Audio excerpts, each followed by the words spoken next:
So the Victorian budget is on tomorrow night. I think it's a case of taking from the rich to give to the poor. What's happening is there's a stamp duty tax over $2 million of purchase price is going to be increased, so that's going to affect the homeowner.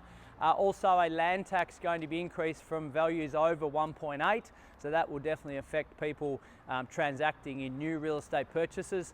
And then property developers, so there's going to be a 50% windfall tax. What does that mean? Well, basically if they make overnight profits from rezoning industrial land, for example, and turn that into a residential land estate, they're going to be whacked a 50% tax or gain on that profit. So I think the end user will actually cop that.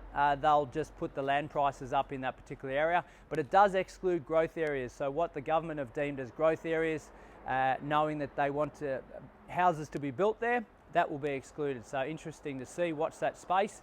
But I think generally speaking, government needs to recoup funds from what they spent in COVID, and Melbourne was obviously severely hit in that, so that needs to be recouped somehow, and this is how they're proposing to do that. So interesting times. Stay tuned for Thursday night. If you're an investor, not too many alarming bells there. If you're outside of Victoria, probably doesn't apply to you, but if you're generally interested in property, then stay tuned for Thursday night.